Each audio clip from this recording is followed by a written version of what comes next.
Okay. We are very happy कि अभी Alyssa का Rajvinder has got placed in Grant Thornton, ठीक है, and one more will be joining. Okay, he's got into Accenture. I think बाबू कृष्णा. एक बार Alisa आप बताइएगा, Alisa Rajvinder how it was, ठीक है? हाँ. Hello everybody. बहुत स्मूथ तो नहीं बोलूंगी, but it was better because सब कुछ ही मटेरियल से आया था। थोड़ा बहुत तो देखो, वो तुम्हारा नॉर्मल कॉमन सेंस चेक करेंगे अपने केस लॉज वगैरह बना के, but most of the things जो कि थ्योरेटिकल होती है वो एग्जैक्टली मटेरियल से थी। तो मतलब इतना टाइम वेस्ट वगैरह कुछ नहीं हुआ, मतलब मटेरियल का ही सब कुछ मेन था। तो वो मटेरियल बहुत बेनिफिट है जो चार्ट ऑडिट का करने दिया है। Rajvinder. Thank you, sir, for your guidance. And it was a very grateful session for all the new joiner and also who are try off campus. And it's an amazing session. And the main thing about the question bank and the material that you are provided, it was very helpful. And all the question, if you are read thoroughly that, then you can easily crack an interview of statutory audit, whatever you are studying and whatever domain you are uh, your aim, you can easily tackle if you thoroughly and as per sir guidance, like written practice and timely update in group and how you can retain and the sir tips that are provided. It's very niceful and very helpful. And I also refer sir material only, and that gives me a confidence and definitely I crack in easily way. Thank you, sir, और for सबसे that. Main बात ये है कि material देने के साथ साथ सर पीछे पड़ते हैं कि पढ़ो पढ़ो पढ़ो पढ़ो, वरना अगर सर पीछे ना पढ़े तो फिर हम शायद खुद ना पढ़े। तो और आपका ये तो अटेम्प्ट भी मेन बहुत है। ज्यादा है, राजविंदर का तो बहुत ज्यादा है. बोलने लायक नहीं. ठीक है. ये मत शो करो सर अभी क्यों ठीक है. ठीक है, तो बाबू कृष्णा. बाबू कृष्णा, आप May 23 है ना? May 23. Yeah, sir. Yeah, thank you, sir, for I'm getting job after a long period. I passed in May 23, but I faced a very, very difficult situations in off campus. I referred your total material. It was very good. Every question from the interviewer will be asked from your material only. And the speaking session is very, very important because they are judged on when HR call to me for scheduling the interview, then only they judge the communication skills and subject skills. आप May 23 से May 23 में, जैसे आप you're from May 23 qualified, right? 6 months कितना difficult था without job? Yeah, I faced very difficulty, sir, from relatives, from friends, everyone asking me you are passed, but why you are not getting job? Why you are not getting job? ये सबसे important चीज है job के लिए, reference. बिना Reference reference is का होता very नहीं है. important. Very Without important. reference, without C I M reference, no, they cannot call you. हम आपको बता रहे हैं ना, जब हम सिलीगुड़ी से थे West Bengal, I went into Bangalore, okay, with nobody there, okay, nobody I knew it, okay. तो I knew it one thing, okay, interview आपका हुआ था, पहुंच गया ना, उसके बाद आपके पास है ना, आपको आया चाहे नहीं आया, कुछ ना कुछ आप बोल दोगे. तो मेन थिंग है कॉल आना. कॉल नहीं आता लोगों का. कॉल क्यों नहीं आता है? बहुत सारा कारण होता है. सीवी, कवर लेटर कभी कभी दरकार पड़ेगा, कभी कभी ये कीवर्ड्स दरकार पड़ेगा. तो सबका मेरे को भी आइडिया नहीं था. और ये आइडिया कैसे लगा? Reference. हम लोग Without रेफरेंस भी, reference, they cannot हम pick. लोग क्या है कि मेरा टाइम में क्या था, सबसे बड़ा बात कि आई न्यू एग्जैक्टली किसको अप्रोच करना है. आजकल लोगों को पता नहीं रहता है. जैसे I had sister, okay, I had चाचा. चाचा को पकड़ लिए, मामा को पकड़ लिए, ऑल आर सीए. पर सबका चाचा, मामा, भांजा, दीदी, और ऐसा नहीं कि वो लोग सबको ये तुमको बैठ के हेल्प करेगा. When I went to Bangalore, okay, time नहीं था. आ जाओ, एक बार आ जाओ, तुमसे मिल लेते हैं. आने के बाद कोई नहीं मिलता है, अपॉइंटमेंट लेना पड़ता है. खुद का दीदी से भी अगर आपको बात करना होगा ना, you need to take appointment.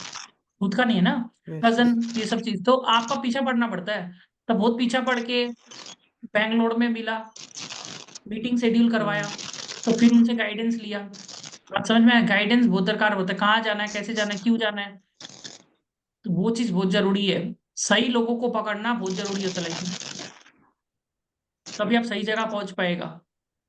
बात समझ में आया? तो ये मेरे पे थोड़ा ये था कि किसको पकड़ना है, कौन काम के लिए कौन परफेक्ट आदमी है।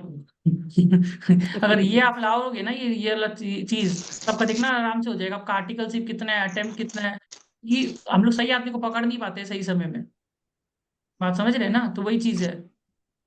जितना भी आपको लगता है कोई रिलेटिव काम नहीं आएगा, वो नहीं काम आएगा, सब काम आएगा, आपका फ्रेंड भी काम आएगा, बट आपको थोड़ा थोड़ा यूज करना पड़ेगा। आप सोचोगे ना एक ही आदमी पूरा काम करके देगा, वो नहीं होगा। That will not really work, क्योंकि वो भी किसी ना किसी काम कर रहा होगा। तो मैंने लिस्ट बनाया था एक्चुअली। जब मैं सीए बना था ना, मैंने लिस्ट बनाया था कि ये मेरा फ्रेंड्स है, ये मेरा फ्रेंड्स है जिसका जॉब इधर लग के रखा है, ये मेरा रिलेटिव है इधर काम कर रहा है, ये रिलेटिव की बेटी है, ये रिलेटिव का बेटा है। लिस्ट बना लिया था, एक टू लिस्ट बना लिया, नाम लिख लिया लोग का, फिर डायरेक्टली नेटवर्किंग करते रहिए, फिर थोड़ा थोड़ा ज्ञान मिलते रहिए। बात समझ में? क्या पढ़ना है, इससे इनसाइट्स निकाला। लिस्ट कौन बनाता है इसका रेटिंग? कोई नहीं बनाता है। तो अपने जान पहचान में आपको निकालना पड़ेगा कि जान पहचान में किसको क्या आता है।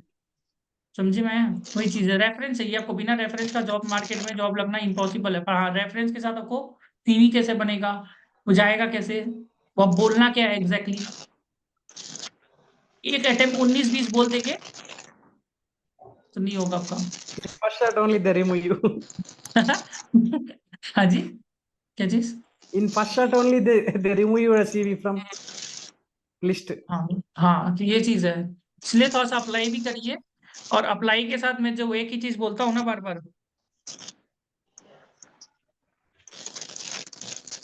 ठीक है, तो ये चीज याद रखिएगा जो मैंने बोला ना, ये सब चीज याद रखिए, तब जल्दी हो जाएगा। आप लोगों को कोई भी हेल्प चाहिएगा, इनसे भी ले सकता है, बट डायरेक्ट में से कनेक्ट करिए। पर जो मैं बोल रहा हूँ ना उसके ऊपर ध्यान दीजिए। अगर मैं बोलता हूँ इधर अप्लाई करो तो अप्लाई करो, उधर अप्लाई करो तो अप्लाई करो, जितना अप्लाई कैंपस के लिए बोल रहा हूँ कैंपस में अप्लाई करो। 2 3 रिजेक्शन इज वेरी कॉमन, ठीक है, तो रिजेक्शन आर वेरी कॉमन, तो डोंट वरी अबाउट रिजेक्शन,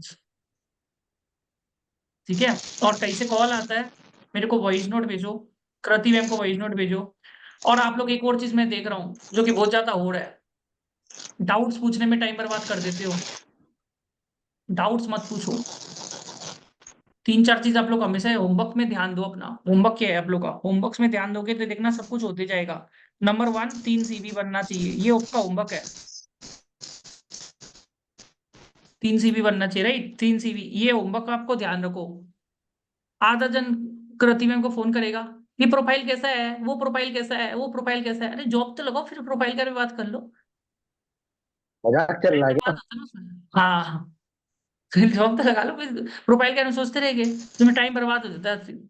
दूसरा, आप लोग नौकरी प्रोफाइल हो गया, ये नौकरी प्रोफाइल एकदम रेडी करके रखो।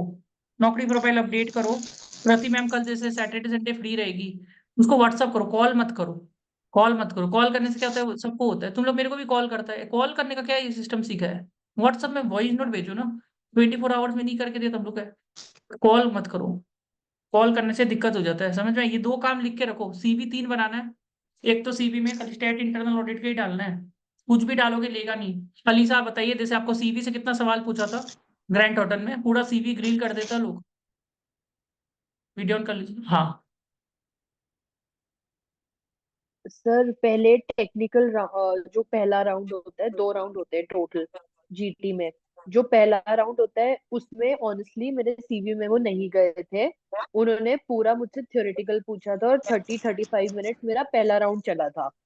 जो दूसरा राउंड होता है, पहले राउंड में तो चलो ठीक है, फिर भी आपके 10-15 मिनट आपके इंट्रोडक्शन में चले जाते हैं, वो इधर उधर की बातें करते हैं सो दैट आप कंफर्टेबल हो जाए। जो सेकेंड राउंड होता है, सेकेंड राउंड में वो बिल्कुल टाइम वेस्ट नहीं करते और वो स्टार्ट ही सीवी से करते हैं कि और वो पूरा सीवी आपका थरली, मतलब उसमें से पूछते हैं सीवी से बहुत ज्यादा। मतलब दे जस्ट मेक श्योर कि आप आपकी आर्टिकलशिप या जो भी आपने काम किया था वो डमी तो नहीं था, मतलब जैसे हम तो बिल्कुल आर्टिकलशिप से निकल के आए हैं। और फिर 10-15 मिनट सीवी से पूछने के बाद फिर वो बचा हुआ, मतलब मेरा तो 40 मिनट चला था सेकंड राउंड का, इंटरव्यू। जो बचे हुए मेरे पास 20-25 मिनट्स थे, उन्होंने सब कुछ पूछा, मतलब स्केड्यूल 3 से रिलेटेड, कारों से रिलेटेड, केस लॉ बना के, और जो नॉर्मल ऑडिट के थ्योरेटिकल क्वेश्चंस है, सब कुछ ऐसा। सीवी बहुत इंपॉर्टेंट है। सीवी में जो लिखिएगा उससे ही पूछेगा। स्ट्रक्चर करिए सीवी में। ऑडिट का सीवी है तो पूरा ऑडिट का ही ज्ञान लिखिए। ज्यादा आप टैक्सेशन का ज्ञान लिखोगे फिर बेसिकली उसको लगेगा। हाँ जी हाँ। बेसिकली उन्होंने क्या किया कि ऐसा था जैसे, अब उन्होंने तुमसे पूछा एक ऑडिट का टर्म मटीरियलिटी, तो तुम्हारे सीवी में अब तुमने लिख रखा है कि मैंने इस चीज का ऑडिट किया, तो वो ये तक पूछ लेते हैं कि अगर चलो ठीक है मटीरियलिटी तुमने ये तो बता दिया कि ऐसे ऐसे बेंचमार्क सेटिंग होती है वगैरह, तो उस मटीरियलिटी को तुमने जब ऑडिट किया तब कहाँ पे यूज किया, तो वो ऐसे भी पूछ लेते हैं। तो सीवी में वही लिखो जो आता है, वो घुस घुस के पूछते हैं सेकंड राउंड में। कॉन्फिडेंस भी देखता है ये लोग। कॉन्फिडेंस है ना, हाँ। ये लोग कॉन्फिडेंस देखता है सबसे ज्यादा। कॉन्फिडेंस बहुत जरूरी है। जो आप आपका देखिएगा कॉन्फिडेंस। हम्म, जो नहीं आता बता दो नहीं आता, ऐसी झक मत मारो। मुझे एक चीज नहीं आती थी, मैंने बता दी थी मुझे नहीं आती। आई जो इंटरनल फाइनेंशियल कंट्रोल रिपोर्टिंग, हाँ, किस कंपनी को एप्लीकेबल होती है, वो उन्होंने पूछा था व्हाट इज इट, तो वो तो मैंने बता दी थी, बट वो कौन सी कंपनी को एप्लीकेबल होती है, मैंने कहा ये मुझे नहीं आता, आप कुछ और पूछ लो। तो IFCR। फिर वो हंसने लगे। ओके, हाँ। समझे। तो हमेशा ये याद रखिए, जैसे मैं बोल रहा हूँ ना, 3 CV अपडेट करिए। नौकरी प्रोफाइल अपडेट करिए। नौकरी प्रोफाइल अपडेट करिए। मैम को देते रहिए CV रिव्यू ये सब के लिए। तो मैम को ही दे देंगे। और फालतू का डाउट वाउट पूछ के टाइम अपना भी वेस्ट करेंगे। उनका तो कुछ नहीं है, वो तो करते रहेगी सॉल्व। और आपका आपका भी नुकसान हो रहा है, सबका हो रहा है। तो इसलिए CV 3 अपडेट करिए। इनको दीजिए, रेफरल के लिए दे दीजिए। रेफरल के लिए इनको दे दीजिए। समझ में आया जो मैं दिया हूं ना। तो जिधर भी वैकेंसी होगा, और फालतू का तो फैंसी प्रोफाइल नहीं, डायरेक्ट टैक्स वैकेंसी नहीं होता, डायरेक्ट टैक्स। दासन उनको पूछिए वैकेंसी कहाँ पर है। वो पूछेगी आपको कहाँ आपको चाहिए, वैसे पूछिए। वो सब गलती मत करिए। समझ के वो बोलिए मैम कहाँ पर वैकेंसी है। वहां पर मैं वो बोली कि कहाँ जाना है आपको, गलती मत करिए। आप बोलिए मैम कहाँ पर वैकेंसी है कृति को, वहां पर ही लगा दीजिए। गलती मत करवाइए, फिर होगा नहीं आपका काम। ठीक है। दूसरा, ग्रैंड टोटन का ग्रुप में दे देगा, वो उसमें ही कर देना है। देहरादून लोकेशन में, तो उनको हम दे देगा वैकेंसी का। एक हम कैब जेमिनी बोला था आप लोगों को, कैब जेमिनी में अप्लाई करेंगे ऑफ कैंपस। ठीक है, तो मैं उसमें जो भी दूंगा ना, उसमें फटाफट आप लोग अप्लाई करेंगे, तो अभी हो जाएगा अभी भी काम। ठीक है, विदाउट यूजिंग माई नेम। इधर भी मेरा नाम यूज नहीं होना चाहिए, ये चीज याद रखिएगा। तो अपने भी कर देगा एक हम ग्रैंड टोटन में, जैसे जो वैकेंसी दिखेगा। ठीक है। ठीक है अलीसा, राजविंदर, कोई दिक्कत नहीं है। ठीक है, आप लोग कनेक्टेड रहिए, और ये लोग का भी हेल्प करते रहिए, कोई दिक्कत नहीं है। ठीक है। ठीक है जी। अलीसा, बाबू कृष्णा। ठीक है फिर। ठीक है, आप Thank लोग you. सेम लिंक में वापिस आ जाइए सब जना।